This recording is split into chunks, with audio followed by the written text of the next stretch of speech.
할렐루야. 우리의 인생을 한마디로 말하면 1억 원이다라는 말이 있어요. 이게 무슨 말이냐고요? 우리 인생은 모든 사람들이 다 파란만장한 삶을 살기 때문에, 파란 돈 만장이면 1억 원이 되기 때문에 우리 인생을 한마디로 1억 원이다라는 말이 생겨난 것 같습니다.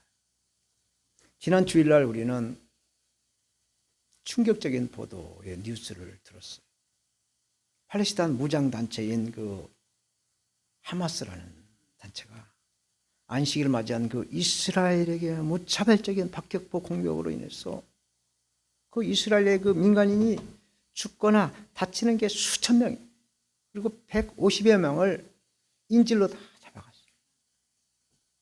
이스라엘 총리는 전쟁을 선포하고 즉각적인 보복 공격을 퍼붓고 있어서 지금 이스라엘과 팔레스타인이 전쟁을 하고 있어요. 이것을 보면서 우리나라도 이게 남의 일이 아니구나. 바로 한강 건너 더 38선 넘어 북한은 항상 장사포로 남한을 수도권을 다 이렇게 그 타켓 사거리에 두고 항상 위협을 하고 있기 때문에 이게 남의 일이 아니다라는 것을 보게 되는 겁니다. 러시아가 우크라이나를 침공을 해서 2년이 넘게 지금 전쟁을 하고 있습니다. 세계 곡식의 주산지인 이 우크라이나에 그 곡물이 정상적으로 공급되지 않음으로 인해서 세계는 고물가 시대에 고통을 겪고 있는데, 또 이렇게 중동에 전쟁이 일어나니까 이 겨울에 이제 석유값이 치솟는 재앙을 또 만나게 되었다는 우려가 있습니다. 오늘 본문의 요나도 갑자기 재앙을 만나는 말씀이에요. 우리 인생의 풍랑과 같은 이 재앙이 왜 있을까? 왜 우리의 삶에 이러한 재난과 고난과 재앙이 많은가? 사람은 누구나 다 일평생에 한두 번은 이러한 헤어나기 힘든 그런 고난이나 풍랑 같은 재앙을 만난다라고 말을 합니다. 왜 이러한 재앙이 우리에게 임하는가? 우리가 읽는 성경에는 재앙의 원인을 말씀하는데 우리의 마음에 있는 욕심이라고 말씀하고 있어요. 행함을 강조하는 야고보서 1장 14절 15절에 오직 각 사람이 시험을 받은 것은 자기 욕심에 끌려 미혹됨이라. 욕심이 잉태한즉 죄를 낳고 죄가 장성한즉 사망을 낳는다 라고 말씀하고 있어요. 하나님의 종 요나는 하나님께서 가라고 하신 아수르의 수도 니느웨가 얼마나 악독한 나라인지를 너무나도 잘 알고 있었기 때문에 하나님의 말씀에 불순종을 함으로 이러한 재앙이 요나에게 임했다라는 것이죠. 오늘 본문은 풍랑을 만난 두 부류의 인생이 나옵니다.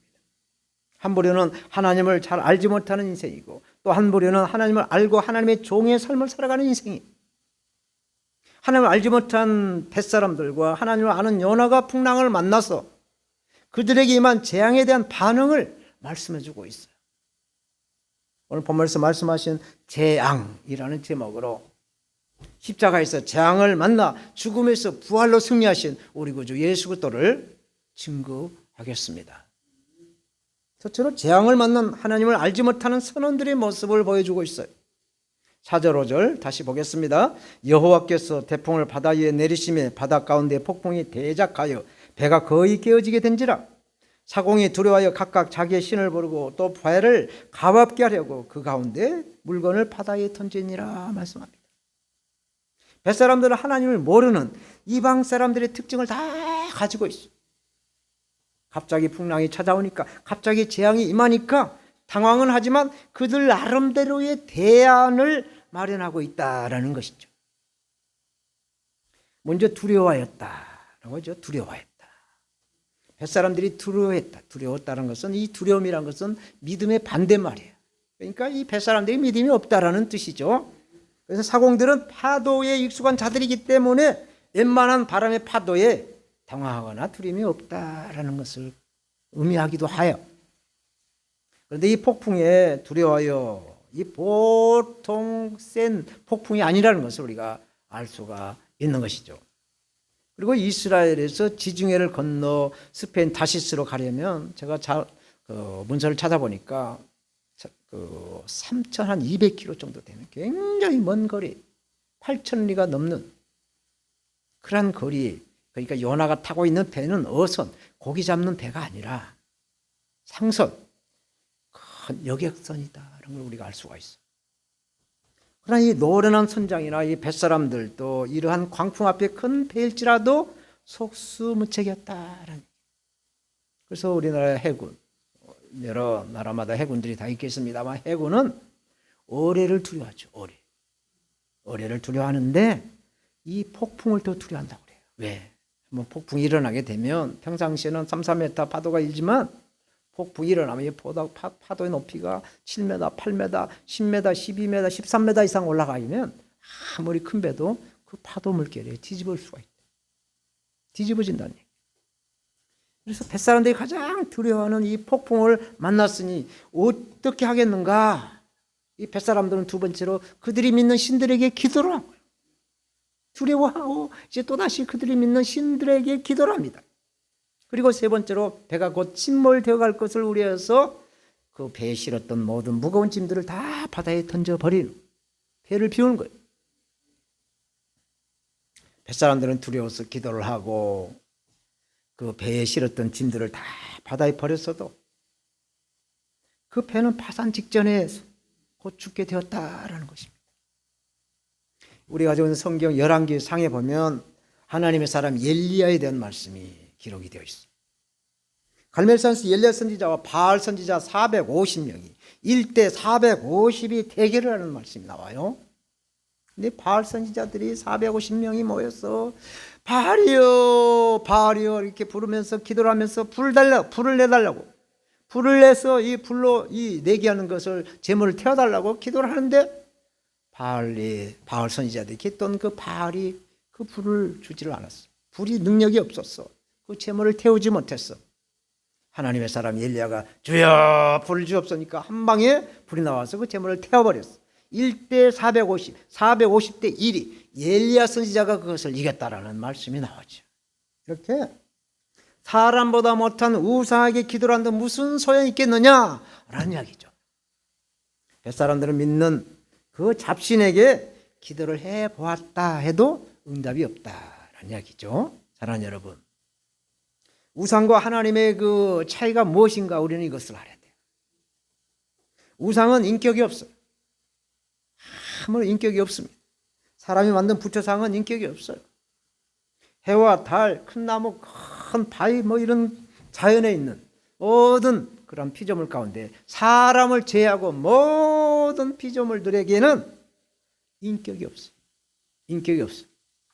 그러나 우리가 섬기는 하나님은 인격자인 줄로 우리는 믿습니다. 우리가 인격적으로 교제할 수 있는 살아계신 하나님이신 것이에요. 하나님은 해처럼, 하나님을 달처럼, 큰 나무나 바위처럼 그렇게 생각하고 믿고 신앙생활을 한다고 한다면 오늘 본문에서 말씀한 뱃사람들과 똑같게 된다라는 것이죠. 그러므로 갑자기 우리에게 임한 고난이 두려워지는 것이죠.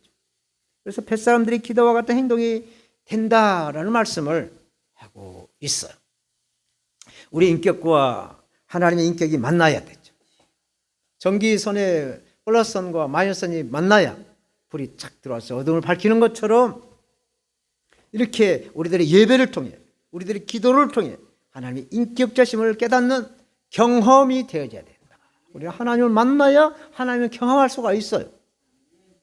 요나가 타고 있는 뱃사람들이 재앙을 만나 어떻게 이제 대처했는지를 하나님 모르는 뱃사람들의 행위를 우리가 이렇게 말씀을 통해서 살펴봤습니다.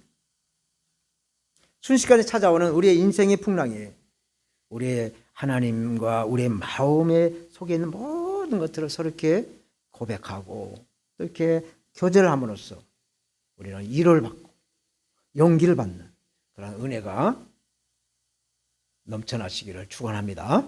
아멘. 두 번째로 재앙을 만난 하나님을 잘 아는 요나의 모습을 보여주고 있어요. 재앙을 만난 하나님을 모르는 뱃사람들을 보여주고 난 다음에 이제 오늘 본문은 재앙을 만난 하나님을 잘 알고 있는 이 요나의 모습을 보여주고 있어요. 5절 하반절에 그러나 요나는 배 밑층에 내려가서 누워 잠이 깊이 든지라고 말씀하고 있어요. 마음이 근심이 있거나 어려운 일이 생기거나 뭐 이렇게 되면 잠을 잘 잘 수가 있어요? 무슨 근심거리가 있고 무슨 고민거리가 있으면 잠이 안 와요. 잠이 안 옵니다. 뒤척 이리 뒤척. 왜 이렇게 밤에 이 시간이 기는지, 왜 이렇게 시간이 안 가는지 잠을 못 자요.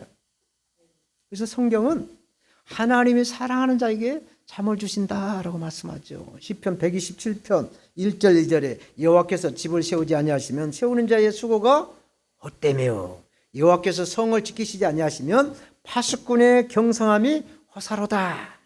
너희가 일찍 일어나고 늦게 누우며 수고의 떡을 먹음이 헛되도다. 그러므로 여호와께서 그 사랑하시는 자에게 잠을 주신다라고 말씀을 하세요. 사랑하는 여러분, 똑같은 풍랑에 잠을 자는 말씀이 요나서 말고 신약 성경에 마태복음 8장 24절에 해주고 있어요. 바다에 큰 놀이 일어나 물결이 배에 덮이게 되었을 때 예수는 주무시는지라. 똑같이 잠을 자요. 예수님과 하나님의 말씀에 불순종한 요나가 풍랑에 잠을 똑같이 잔다는 얘기죠. 그런데 어떤 차이가 있는가 이것이죠. 넘실거리는 풍랑에서 예수님은 천지의 주재자신 그 권위를 가지시고 평안한 잠을 취하고 있어요. 그런데 이 요나는 자신의 죄를 은닉하고 그 사실을 잊기 위해서 잠을 자고 있었다라는 얘기죠. 이게 우리가 이제 그 요나의 그 마음을 생각해서 우리가 해석하는 얘기예요. 그런데 여러분, 이 잠은 어떻습니까? 우리가 마음이 편할 때 잠을 편하게 잘 수가 있어요. 마음이 안정돼야 잠이 잘 옵니다. 그래서 성경에서 말씀하는 이 잠은 평안을 상징해요. 사실 우리들이 마음이 편해야 잠을 잘 잘 수가 있어요. 오늘 본문에서 요나의 잠자는 모습은 한마디로 말해서 이장된 평안이다라고 해석을 해요. 겉보기는 너무나 고요하지만 이 광풍은 자기와 상관없는 현실 도피로 잠에 빠져 있다라고 해석을 해요. 가짜 평화라는 얘기죠. 가짜 평화라는 이야기가 요즘 많이 돌고 있는데 이 요나가 잠을 자고 있는 이 평안은 가짜다라는 얘기. 이 요나의 잠에는 하나님의 사랑으로 책임 회피요 또 폭풍을 만난 이 세상에 대한 현실 도피다라는 얘기예요. 오늘 이 문제에는 수많은 그리스도인들 가운데 이 요나처럼 이장된 가짜 평안의 삶을 살고 있는 사람들이 너무나 많다라는 이야기입니다. 겉으로 보면 굉장히 평안해 보여요. 아무런 문제가 없어 보여요. 그런데 그 내면에는 풍랑이 일고 있어요. 아무리 하나님을 잘 아는 그리스도인이라 해도 특히 목회자나 하나님의 사역자라고 해도 그 내면에는 말할 수 없는 고통이 흐르고 있다는 얘기죠. 불강력적인 것들이 다 존재한다. 그래서 사역자라고 말할 수 없는 것이 또 화통하게 말할 수 없는 그 고통이 있다는 얘기. 예수를 믿지 않는 일반 사람들이라면 그냥 막걸리 한 잔 넣고 소주 한 잔 넣고 있는 속에 있는 걸 다 토설하겠지만 하나님이라는 그 이름 앞에 사역자는 성도들은 이것을 마음 놓고 토설할 수가 없는 고통이 있다는 얘기예요. 이렇게 이러한 문제를 사람을 통해서 해결하러 간다면 또 다른 문제가 생길 수가 있기 때문에 그래요. 그래서 은밀하게 역사하시는 주님께 아뢰고 주님과 더불어 소통하면서 이 성령의 능력으로 해결을 해야 인격적인 하나님의 은혜를 우리는 체험할 수가 있는 것입니다. 오늘 본문에서 하나님을 알지 못하는 사공들이나 또 하나님을 잘 아는 요나가 똑같이 만난 것이 무엇이에요? 바로 풍랑을 만났어요. 재앙을 만난 것입니다. 이 재앙 앞에 하나님을 알지 못한 뱃사람들이 자기의 방법을 동원해 풍랑을 이겨보려고 애를 쓰고 있어요.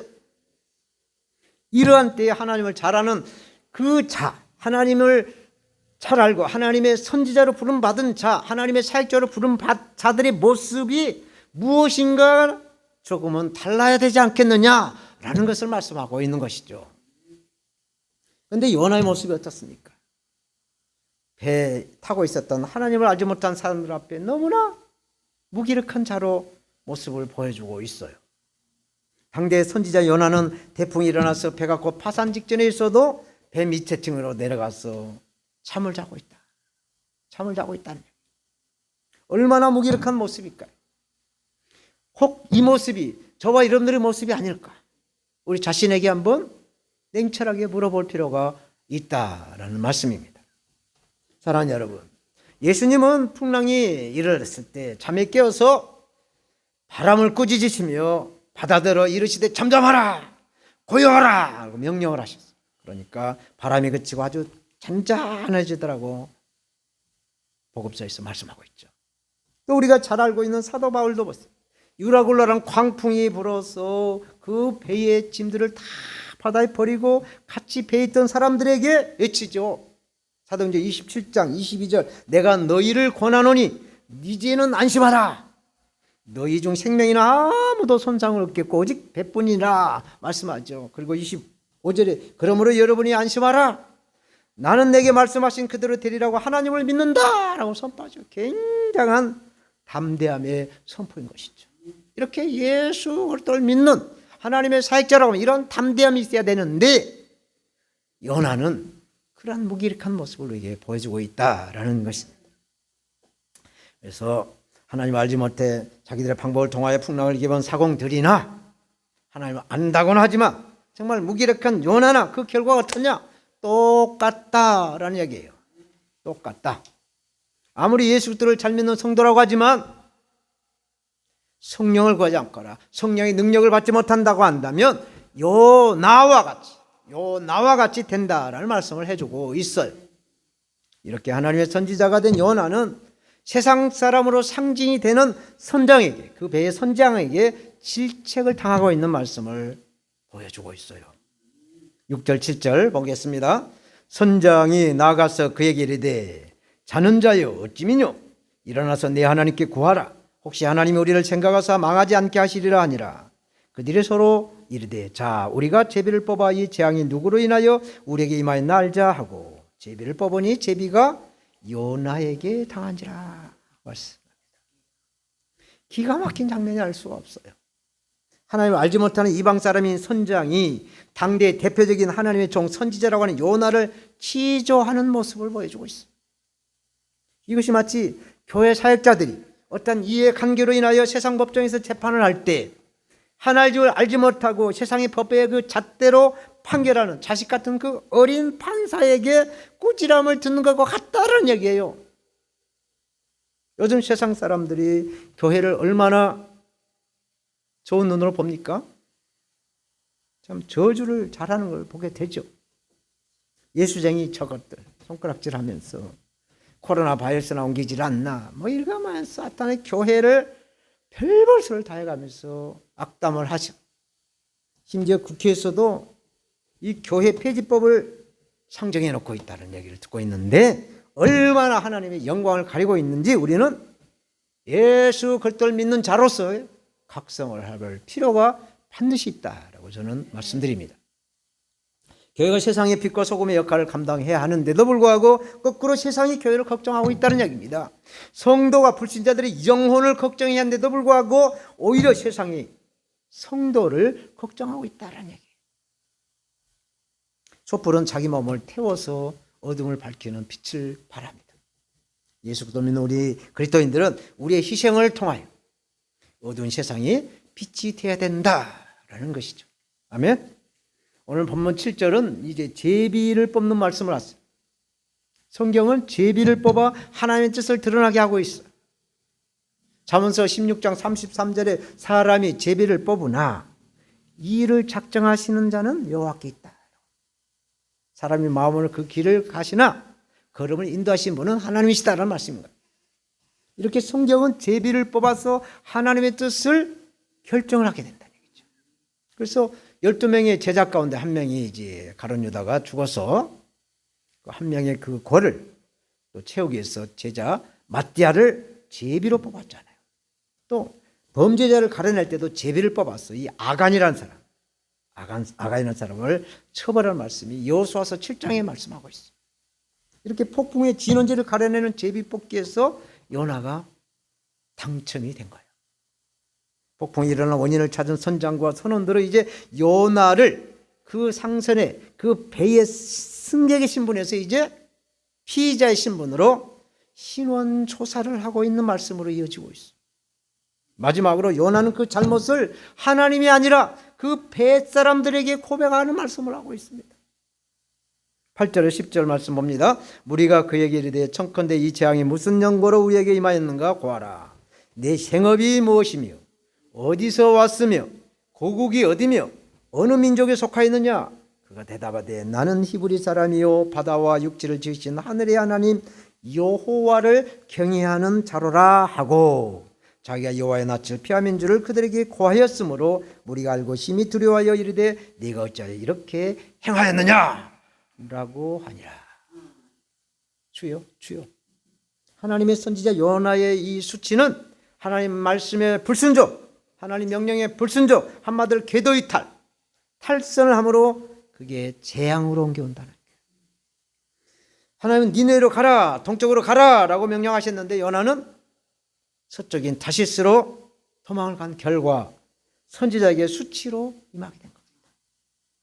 똑같은 잘못을 했어도 그리스도인들이 더 많은 지탄을 받고 욕을 먹죠.